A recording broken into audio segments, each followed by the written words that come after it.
Bien, merci beaucoup pour ce plaidoyer en faveur d'une contre-spécialisation, en quelque sorte. L'homme sans qualité contre l'homme trop ferré. On a entendu le spécialiste, c'est le surmoi, donc on va peut-être pouvoir aussi discuter de ces questions. Il y avait un petit côté confession personnelle, par ailleurs, dans l'ensemble de cette session, et on entend la différence, on entend peut-être aussi la différence des positions des uns et des autres. On avait 2 doctorantes et puis un maître de conférence, c'est-à-dire qu'on ne monte pas en généralité non plus du même endroit, tout à fait. J'ouvre la discussion, on a peut-être 30 minutes ou 20 minutes là ça va dépendre de la discussion.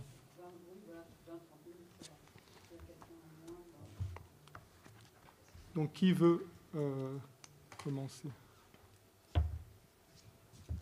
Bonjour Elsa Courant, merci. Je pense que vous avez abordé une question qui me semble essentielle dans ce colloque, qui est celle de la pluridisciplinarité.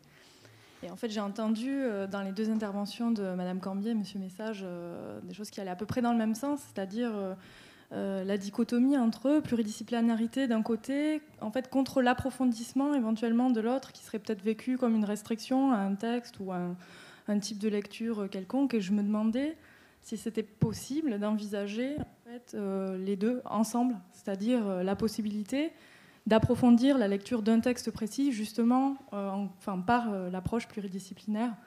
Bon, ça, c'est une première question. Puis la deuxième question, justement, on a abordé aussi dans vos 2 exposés, celle de l'enseignement. Donc j'ai entendu dans l'intervention de Agnès Cambier, notamment, que l'importance en fait, de l'enseignement en lien avec la recherche. Et je me demandais si c'était possible que, justement, pour penser la spécialité littéraire, est-ce qu'il y aurait une particularité des études littéraires qui ferait que la recherche serait indissociable de l'enseignement, par opposition, par exemple, aux sciences dures, où je pense que la recherche peut-être peut se passer davantage d'une forme de transmission orientée vers des niveaux de compréhension type collège, lycée, ce qui n'est pas forcément le cas dans notre recherche à nous. Voilà, merci.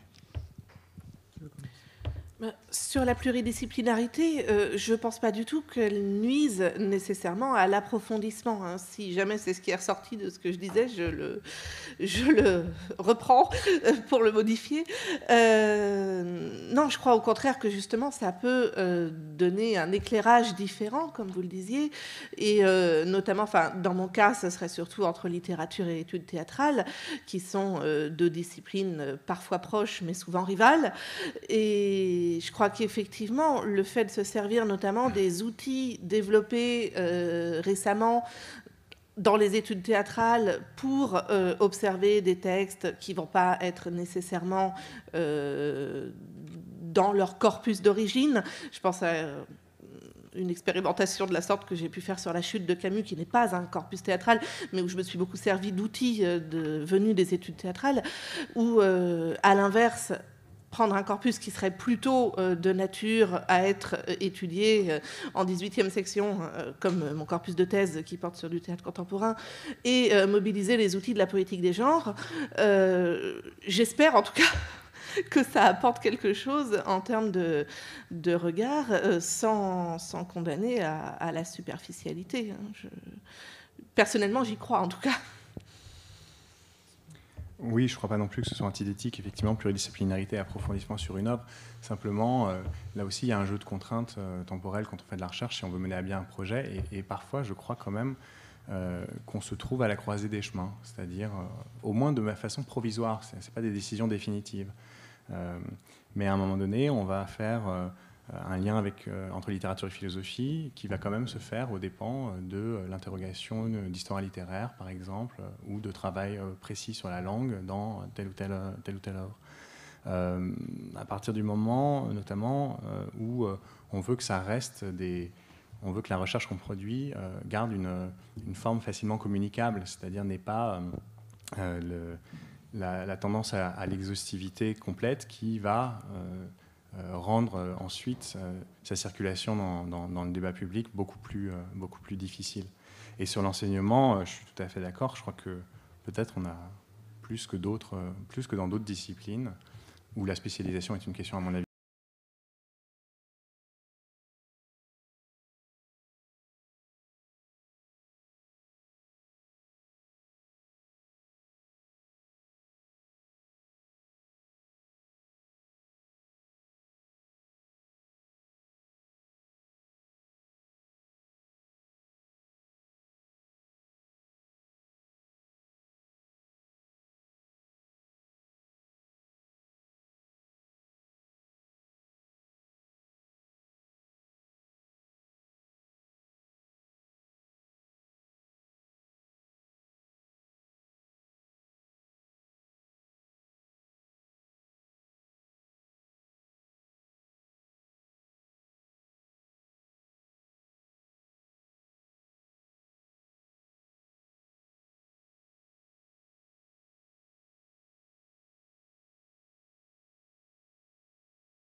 et les images du réveil qu'on démonte ou de passer en coulisses pour savoir comment sont faits les tours du magicien, etc., qui sont quand même autrement plus positives, sont du coup mobilisées par réaction. Mais au fond, si on revient à cette époque de la médecine, l'image de la dissection elle-même peut être retournée de manière beaucoup plus positive que dans le discours courant sur l'enseignement de la littérature. Oui, alors en effet, j'avais parlé rapidement de la question de l'identification en disant que l'anatomiste avait besoin de mettre à distance le fait qu'il s'agisse d'un homme à sa propre image. Je crois effectivement, pour filer la métaphore, que face à un texte, on a besoin, quand on l'appréhende dans une démarche scientifique, de ne pas rester au niveau des personnages, j'allais dire, de le considérer comme une construction, ce qui n'empêche pas l'émotion. Enfin, je comprends complètement tout ce qui a été dit ce matin sur l'importance de l'affect par rapport au texte qu'on défend, qu'on étudie, de l'importance de l'émotion qu'ils peuvent susciter en nous.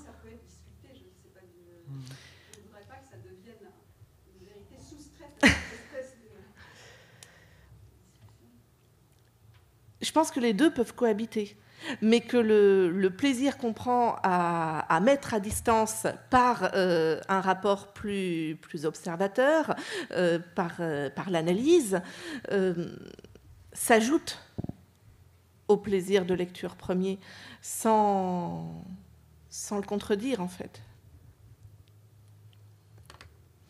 Concernant le rapport aux sciences dures, il me semble que dans les Anneaux de Saturne des Ébalt, il y a une analyse de ce tableau qui voit dans le bras disséqué un deuxième bras droit. Enfin, Zébald en fait une sorte une figure de démonstration où le bras disséqué serait un deuxième bras droit. On pourrait voir le bras intact et le bras disséqué et les comparer les uns aux autres.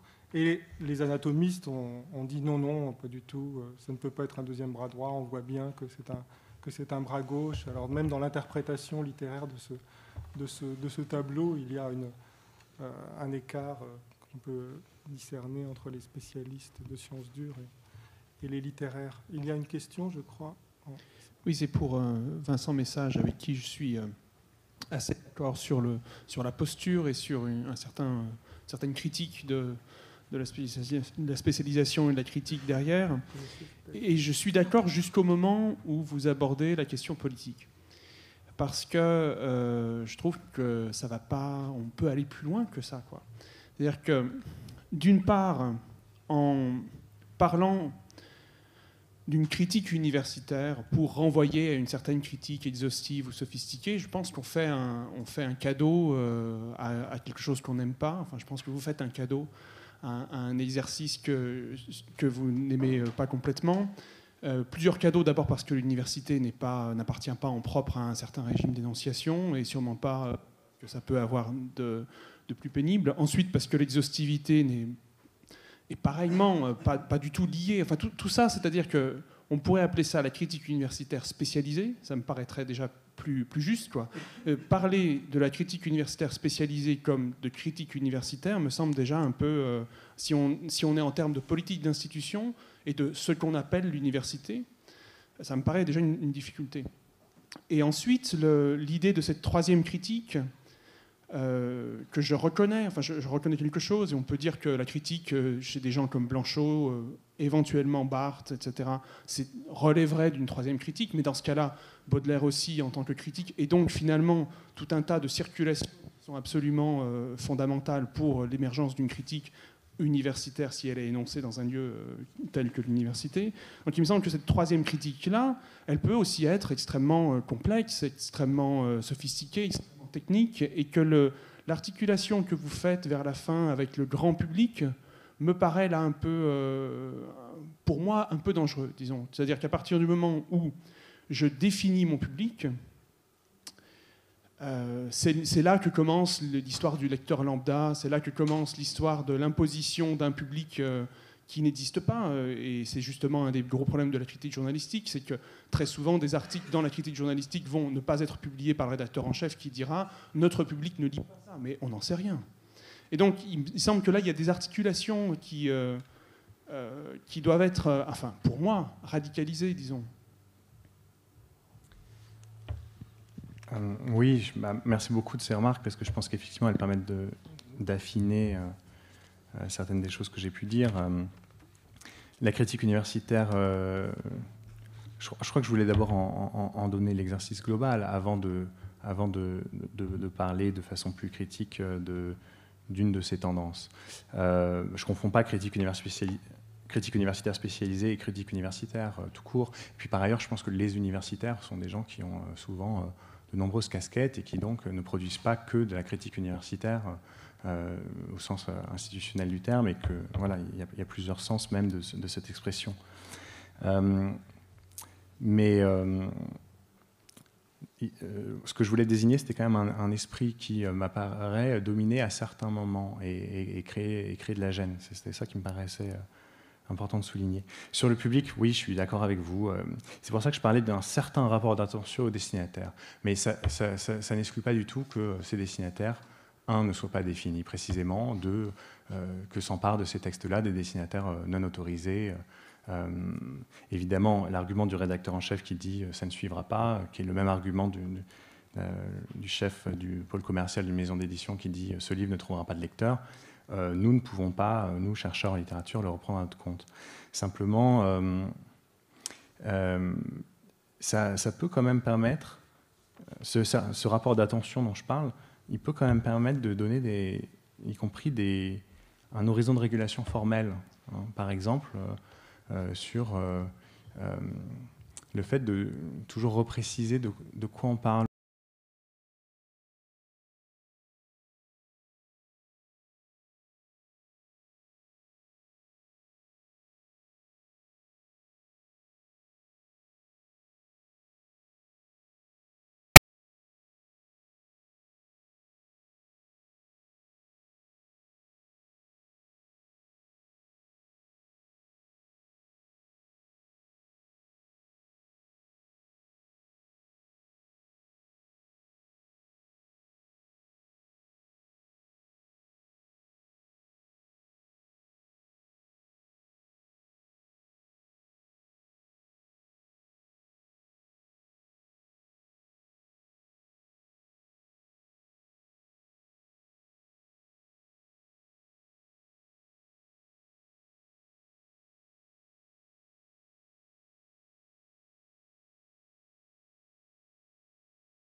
peut-être une... Je crois que Tiffaine Samoyo, on peut peut-être voir après. Tiffaine Samoyo voulait poser une question également, peut-être encore une pour la discussion. Je ne sais pas si c'est une question encore, mais disons que c'est une remarque sur l'importance, je pense, d'évoquer la question de la vulgarisation. Jusqu'à présent, on a opposé spécialisation à généralité ou spécialisation à diversité, enfin voilà, mais l'opposer à vulgarisation, ça me paraît aussi tout à fait important, et ça pose à la fois la question de la fonction de la spécialisation et puis de son objet.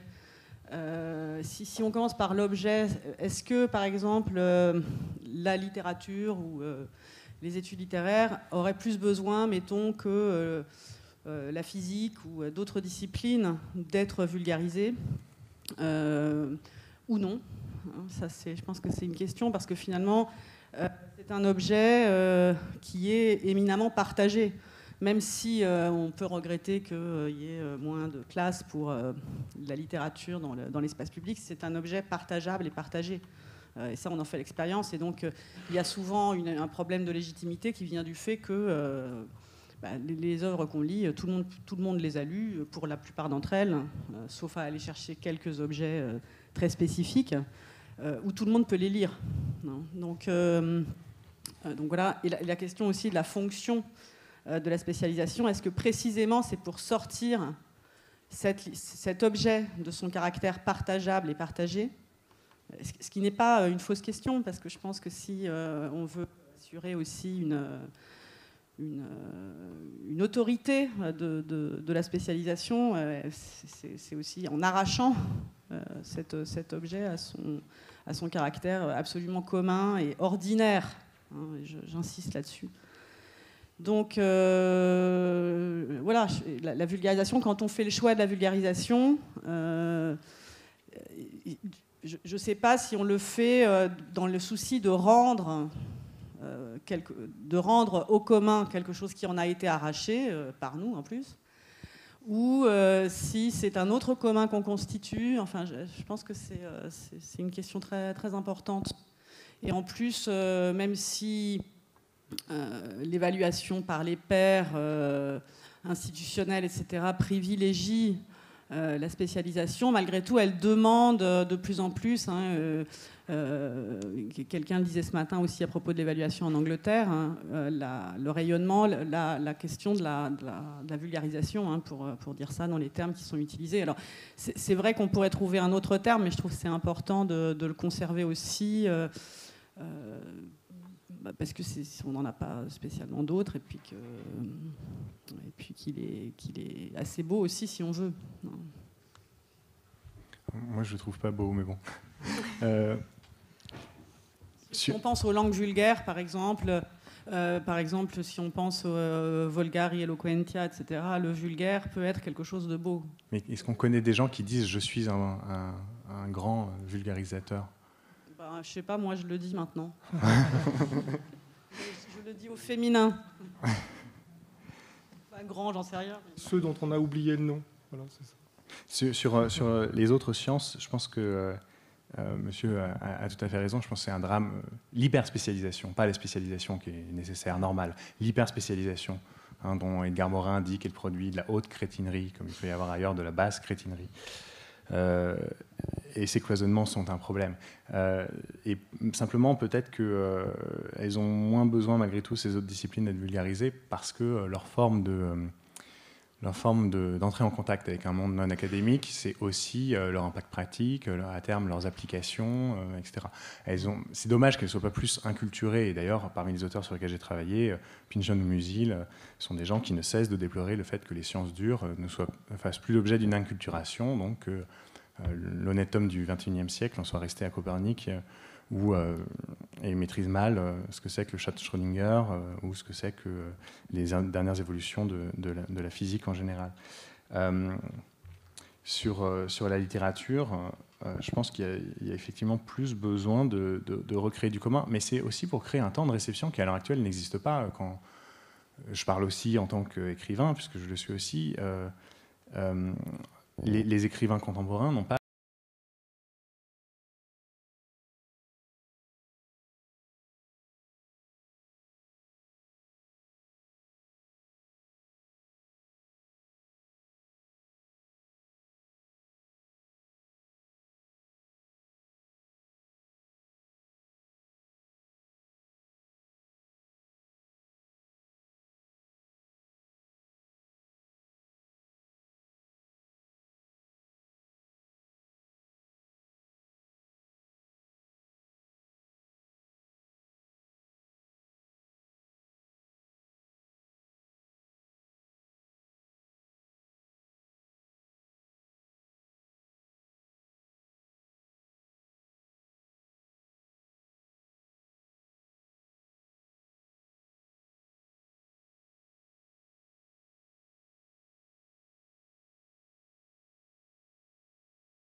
pour suivre disons, la trace de l'allégorie de l'anatomiste que vous aviez esquissé tout à l'heure, je me demandais si depuis ce matin on avait mobilisé le lexique médical pour rappeler quand même que l'opposition du spécialiste c'est le généraliste, mais pas seulement. Pas seulement, c'est-à-dire dans le parcours des médecins, comme vous savez sans doute, il y a le généraliste qui vous oriente vers le spécialiste. Et puis quand le spécialiste, comme ça arrive souvent, ne sait pas de quoi exactement vous êtes malade, il vous envoie vers un bon vers quelqu'un dont Vincent parlait d'un personnage conceptuel, vers quelqu'un dont la figure a été, je crois, rendue célèbre par une série télévisée qui s'appelle Dr House, le mot était bien choisi, qui est l'interniste. L'interniste, c'est pas tout à fait le généraliste, et c'est plus le spécialiste. Et donc, je pense que beaucoup des dialectiques qu'on évoquait entre la généralisation comme non-spécialisation, la spécialisation comme non-généralisation, doivent être un petit peu dialectisés vers l'interniste, qui est celui, justement, qui serait comme le troisième temps de la troisième critique. Simplement, pour avoir par hasard énormément de gens autour de moi qui font de la médecine, je suis frappé par la hiérarchisation insupportable de ce monde. Précisément, je pense que Dr House aurait un mépris sans nom pour les généralistes, à l'exception de quelques bons généralistes auxquels il recommanderait ses collègues. Oui, mais les spécialistes ont beaucoup de mépris pour les non-spécialistes. Donc, il y a certainement des choses à creuser dans cette direction médicale, mais si on pouvait ne pas en reprendre le mandarinat, parce qu'à cet égard, je crois que nos disciplines ont quand même quelques décennies d'avance vers un bien-être commun, ce serait mieux. Bien, généraliste, spécialiste ou interniste, le littéraire est le médecin de sa propre maladie. Et donc nous allons faire une petite pause avant de poursuivre d'une autre façon ce dialogue juste commencé. Félicitations aux 3 intervenants.